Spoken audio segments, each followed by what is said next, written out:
Hello friends मु शुभम आपन को स्वागत करुच्ची एसपी एजुकेशन यूट्यूब चैनल को।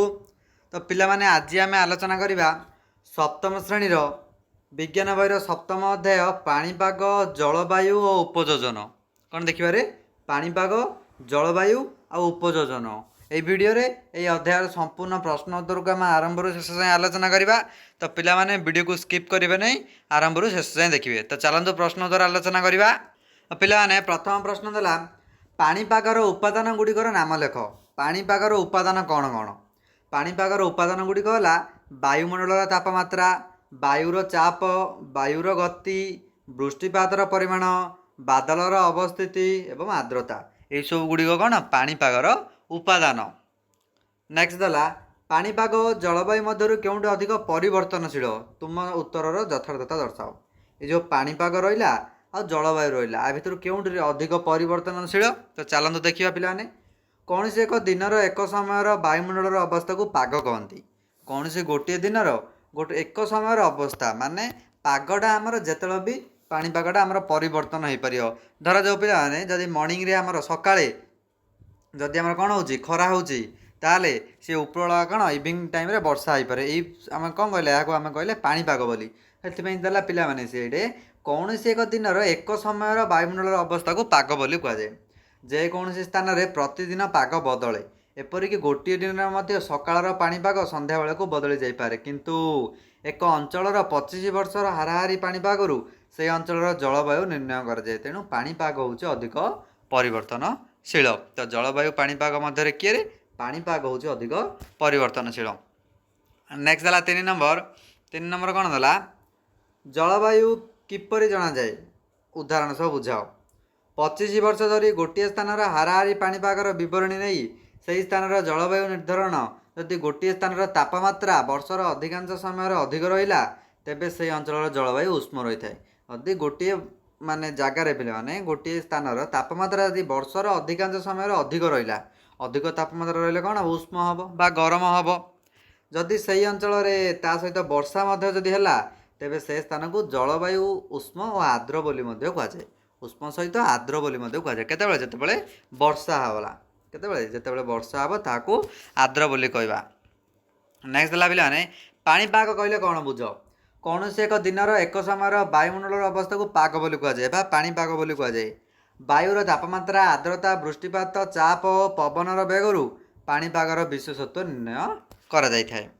नेक्स्ट देला पिलाने बेंगर उपयोजन वर्णना कर। बेंग किपरि उपयोजन करुच्ची देख पिलाने कौन देला उत्तर बेंग उभय जल और स्थल में बास करे तेणु यह उभयचर बोली कहुए। बेंग उभय फुसफुस और चर्म द्वारा श्वासक्रिया करें। शीत ऋतु बेंग शरीर उताप संतुलन बजाय रखापी निष्क्रिय हो माटी तले रही था यह शीत सुप्ति बोली कहुए। माने से शीत दौर रखापी माटी तले लुचिक रही था कौन कहुए शीत सुप्ति बोली। यही समय बेंग ता शरीर में संचित खाद्य व्यवहार कर बंची थाए। किपरि खाए तार जहाँ शरीर में खाद्य अच्छी से खाद्य व्यवहार कर बंच। बेंगर जीव लंबा और अठाड़िया पदार्थ थाए लंबा थाए और अठाड़िया पदार्थ तेणु बेंग बहुत दूर तार शिकार धरने जीव को व्यवहार करे।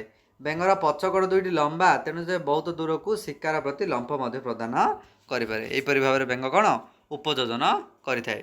नेक्स्ट देला 6 नंबर मेरु भालुर उपयोजन नक्शा चित्र कर बुझाओ। तो पे मेरु भालुर उपयोजन देखिए सी किपरि करुच्ची। उपयोजन माने जो अंचल पे मनुष्य कि प्राणी बास कर अंचल सहित से किपरि चलुंट ताकू आम कह उपयोजन। किपरि निजर वंश विस्तार से अंचल करें कौन उपयोजन बोली।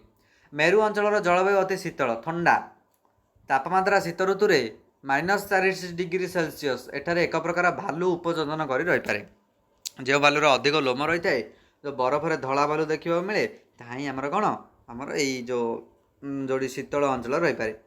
यार शरीर धला हेतु से बरफ में आत्मगोपन करें माने पिलाने बरफर आकार धरा बरफर आकार धला भालुर आकार धला तेणु सी कौन बरफ मध्य लुचिकी रही पारे। यार शरीर लोमश हेतु प्रबल शीतर और बरफावृत अंचल से रही पारे। धला भालुर चमड़ा तले एक मोटा चर्बीर स्तर थाए यह शीत प्रकोप रक्षा करता मोटा चर्म रही है। यार घ्राण शक्ति प्रखर यह ताकू शिकार कर साहाय्य करे। यार पादर पापुली ओसारिया और बड़ ଏବଂ ତୀକ୍ଷ୍ଣ ନଖଯୁକ୍ତ ହେତୁ ସେ ଚିକ୍କଣ ବରଫ ଉପରେ ଚଳପ୍ରଚଳ ମଧ୍ୟ କରିପାରିଥାଏ। ଏହା କ'ଣ ମେରୁ ଅଞ୍ଚଳରେ ଥିବା ଭାଲୁର ଉପଯୋଜନ କ୍ଷମତା। ନେକ୍ସଟ ଦେଖିବା ପିଲାମାନେ 7 ନମ୍ବର କ'ଣ ଦେଲା ପରିବ୍ରାଜୀ ପକ୍ଷୀ କ'ଣ? ପରିବ୍ରାଜୀ ପକ୍ଷୀ କହିଲେ କ'ଣ ରେ କେତେକ ପରିବ୍ରାଜୀ ପକ୍ଷୀ ଅତ୍ୟନ୍ତ ଶୀତଳ ଜଳବାୟୁରୁ ମୁକ୍ତି ପାଇବା ପାଇଁ 15,000 କିଲୋମିଟର ପର୍ଯ୍ୟନ୍ତ ଦୂରତା ଅତିକ୍ରମ କରିଥାନ୍ତି।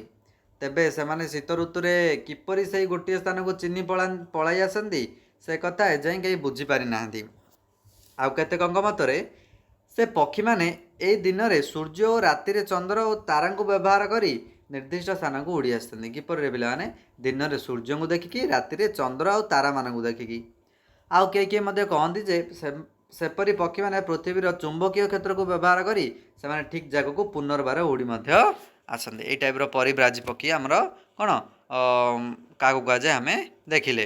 ନେକ୍ସଟ ଦେଖିବା ପିଲାମାନେ 8 ନମ୍ବର କ'ଣ ଦେଲା ଅତି ଶୀତଳ ବାୟୁରେ ମେରୁଭାଲୁ ବଞ୍ଚିପାରେ। ଏହା ତଥ୍ୟ ସମ୍ପର୍କିତ ଠିକ୍ କୋଉଠି ଲେଖ। ଶୀତଳ ଅଞ୍ଚଳରେ ମେରୁଭାଲୁ ବଞ୍ଚିପାରେ କାହିଁକି?